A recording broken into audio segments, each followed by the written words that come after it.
Buenas noches, bienvenidos a otra emisión de Filmoteca. ¿Cómo le va, Mané? Muy bien. Yo también, muy contento porque seguimos dedicándole esta semana a la televisión histórica argentina. Un desastre lo que ha pasado con la memoria de la televisión. Y el programa de hoy está un poco dedicado justamente a evidenciar eso, ¿no? Vamos a ver tres programas, pero no completos. El programa de hoy está dedicado a la ficción. Y las tres ficciones que vamos a ver están empezadas, o cortadas, o incompletas. Pero bueno, sí, así es como se conserva. Sí, así como con las películas se pueden perder actos, o sea, las películas están generalmente divididas en rollos de 10 minutos o de 20 y se puede perder un acto, entonces falta un fragmento.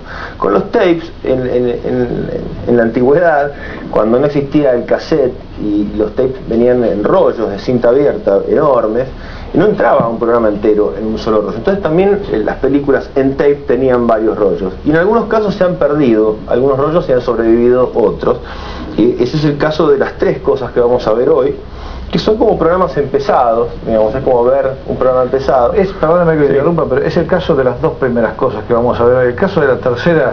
El caso de la tercera es un caso aparte que Peña va a hacer una confesión, pero eso lo vamos a dejar para después.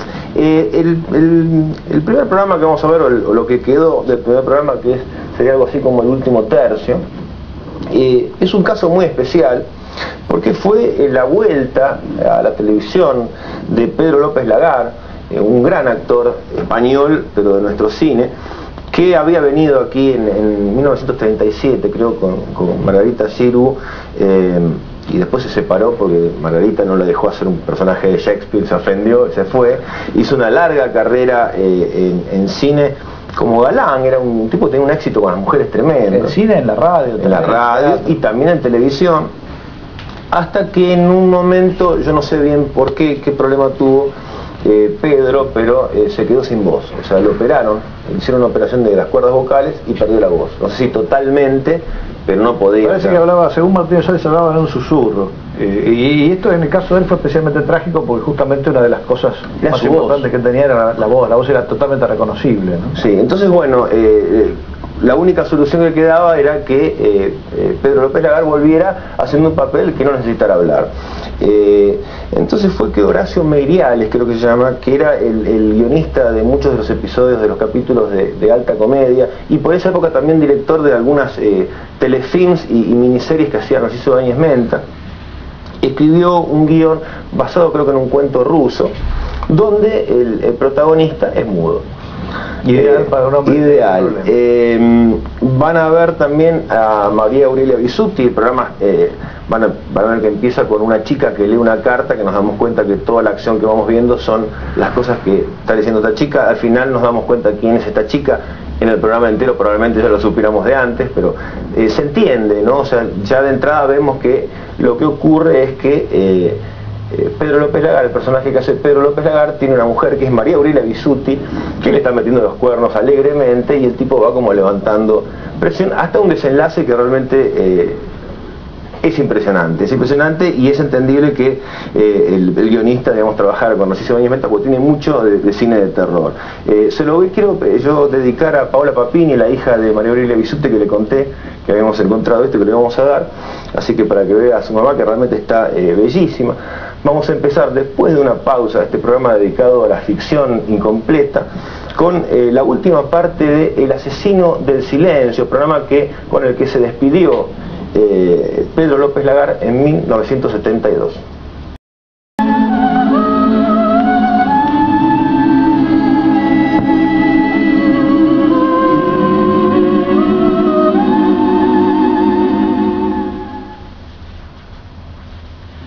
Acabamos de ver el último fragmento de El asesino del silencio. Impresionante el final. ¿Sabe qué película termina así? ¿Cuál? Se llama El Fuego, una película sueca de Vilgot Sjöman. Ah, sí. Yo me quedé totalmente aterrorizado cuando vi exactamente esta misma idea, digamos, impresionante. Sí, pero realmente muy fuerte la escena, y una cosa que me llamó muchísimo la atención es la calidad de la dirección de fotografía, ¿no? Hay que tener en cuenta que en 1972 no había las posibilidades técnicas que había ahora. Entonces los decorados eran sencillos, las cámaras no eran tan móviles, entonces había que sumar desde otro lado, ¿no? y el director de fotografía acá, digamos, inventa con luces y sombras escenografías que no existen, ¿no? O sea, realmente el trabajo artístico que había en esa época era tremendo, y viendo estas cosas a mí siempre me surge lo mismo, que es como casi caímos en unos abismos, ¿no? de decadencia tremenda, ¿no? Sí, la televisión en el mundo también, porque si va a España, la televisión española va a ser una de las peores del planeta. No, pero sí, la RAI, por Dios. No, sí, es un fenómeno mundial, pero aún así sigue siendo triste, ¿no? Siempre la figura mística de la televisión es la de Narciso Ibáñez Menta, porque creo que es de la que se perdió casi todo, si no todo, y lo poco que se puede ver siempre es lo que hizo en España, ya no lo que hizo acá, y todo el mundo recuerda, ¿no? El hombre que volvió de la muerte, el fantasma de la fe, y nadie puede ver nada, salvo aquí en Filmoteca lo que ha encontrado mal. Sí, que en realidad este material viene del mismo lote de rollos de cuádruplex que se tiraron todos a la basura. En ese lote se salvaron de Narciso Ibáñez Serrador y Narciso Ibáñez Menta 3 cosas, una sola completa, que era La Pesadilla, que la dimos aquí en Filmoteca hace años, luego un capítulo entero de una miniserie que era de, no sé, 3-4 partes, se salvó una sola, y un programa unitario que podría haber estado completo si nos hubiera perdido el primer rollo, el primer cuádruplex, por lo que le falta, yo creo que los primeros 20 minutos, una cosa así, y que es El Trapero, una obra que también la hizo, creo, Narciso Ibáñez Serrador en España, o sea, habría que ver la versión española para ver cómo empieza. Falta, claro. Y acá empieza, bueno, con Narciso Ibáñez Menta, que hace de trapero, una especie así como de cartonero, que, bueno, al mismo tiempo que se sucede una serie de crímenes extraños, pero bueno, gran trabajo de él. Gran trabajo, y gran trabajo también de iluminación, de musicalización, o sea, todo lo que hacía Narciso Ibáñez Serrador tenía una calidad tremenda. Sí, esto se puede prolongar a lo cinematográfico, ¿no? Los dos se ve que eran muy obsesivos con las películas que hacía, y Ibáñez Menta logró, salvo con Manuel Romero, con el que se llevó muy mal, y yo creo que justamente por eso, logró que todos los realizadores que trabajaran con él se autoexigieran de la misma forma que se exigía él. Enrique Carreras, que nunca se caracterizó justamente por su autoexigencia, hizo su mejor película para Ibáñez Menta, que es Obras Maestras del Terror. Claro, Manuel Romero era un tipo que iba a los bifes. Sí, aparte no lo soportaba él. No lo podía tolerar, y tanto Una luz en la ventana como Historias del crimen son realmente las películas más flojas de la filmografía de él, justamente porque no se entendía con este hombre que no podía parar de filmar y que estaba apuradísimo siempre, y que obviamente no entró nunca en sincro con su actor, ¿no? Claro. Romero fue un genio, pero evidentemente no para combinarlo con este otro genio que fue Ibáñez Menta. Vamos a ver entonces este programa que lo dimos en Filmoteca, pero hace muchos años, y mucha gente no lo vio, casi completo, El Trapero, de Narciso Ibáñez Serrador, que si no me equivoco se hizo en 1973.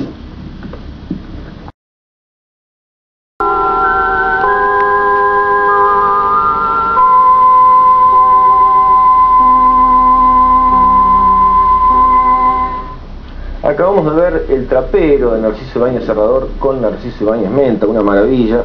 Y para terminar el día de hoy viene un momento duro realmente, porque como ustedes saben, Peña va a ser siempre recordado como el hombre que descubrió Metrópolis, pero a partir de hoy también va a ser recordado como el hombre que perdió el Martín Fierro de David Stivel.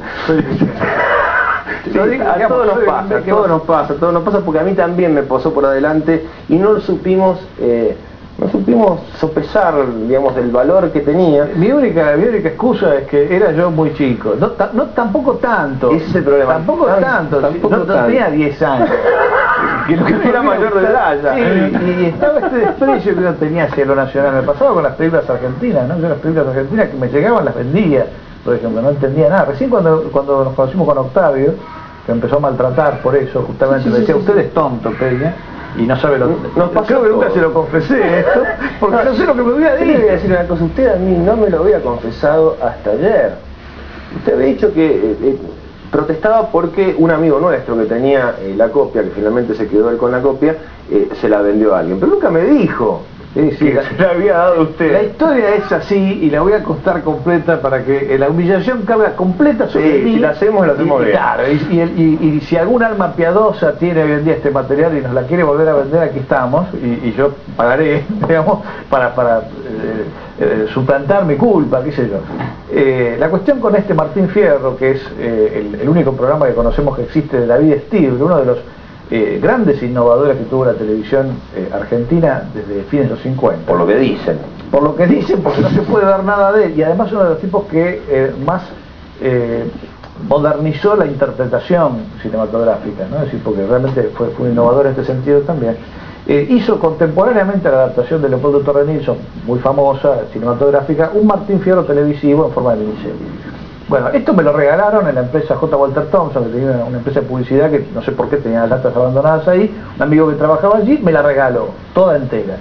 Yo me encontré con esa pila de latas, vi un capítulo, me pareció aburridísimo y dije, esto no es para mí. Y se lo regalé a mi vez, a un amigo común, que a su vez después lo vendió, y claro, con el tiempo... Se puso a pensar y dijo, pero no se conserva nada David Stiebel. Y lo único que había era esto, y realmente he sufrido mucho y he hecho muchos mea culpas y jamás pude volver a encontrar ni un capítulo de esto, salvo los que tienen manes grabados. Sí, que en realidad lo que van a ver son unos telecines que yo hice de 3 de esos episodios cuando hicimos en siglo XX Cambalache un informe sobre David Stiebel, que ahí me enteré que me hablaban todo tipo de cosas juzgadas. Nunca en mi vida... No, lo único que queda de cosas juzgadas son unas compilaciones de los guiones que se publicaban, creo que de manera mensual. Muchos de los guiones eran de Genet, por ejemplo, y son unos libritos que dan una idea de lo maduro que era el ciclo y de lo interesante que debió ser, pero que no, yo sepa, sí, no existe. Que de todas maneras no se ve tanto en lo que van a ver, que no tiene que ver con lo que se supone que hacía bien David Stiebel, que era algo más contemporáneo. Sufre la adaptación de la obra de Hernández, la cuestión de estar hecho en un decorado con ranchos de utilería, maquillajes y vestuarios que no son realistas. Sí funciona mucho mejor en los exteriores. Van a ver que este episodio, que son episodios de media hora, comienza con exteriores y ahí realmente la cosa pinta mejor. Pero cuando aparecen en un tapón, ¿no?, con una barba postiza, tal vez David Stiebel pensó que se podía concentrar en la actuación y en el texto y que eso iba a sostener, pero no lo sostiene. De todas maneras es muy interesante verlo, primero porque es lo único que queda de David Stiebel, y porque aparte estaba todo el clan Stiebel, ¿no?, lo que se llamaba el clan Stiebel, que eran todos los actores más importantes que había en ese momento, empezando por Federico Lupi, que hace de Martín Fierro. Bueno, una de las cosas que hice para reivindicarme fue el rescatar, que la encontramos en el sótano de la Escuela de Cine, su único largometraje, que es Los Herederos. Él hizo una película sensacional, con una idea, no sé, una idea de Norma Leandro. Alguna vez podríamos dar esa película aquí, en donde sí se ve esta cuestión del manejo actoral, la insistencia en utilizar el sonido directo en una época en la que el cine argentino venía todo doblado, en fin. Cuando estaba haciendo el Bafisi, una de las películas que rescatamos a través del festival fue justamente Los Herederos. Pero yo sé que no alcanza, que no es suficiente. En fin, igualmente todos mis años la consideramos extraviada, en algún lado ese material debe estar. Dios mío. Y bueno, con este programa de media hora, este capitulito, terminamos este programa dedicado a la ficción en la televisión argentina. Y yo también, ya que estamos con las dedicatorias hoy, se lo dedico a Andrea Stiebel, la hija de David Stiebel, que está trabajando, con quien trabajé en Infomanas, realmente la pasé muy bien, y actualmente está trabajando aquí en Canal 7. Así que terminamos entonces con un capítulo del Martín Fierro de David Stiebel, realizado en 1970 No, 67 y perdido por un servidor.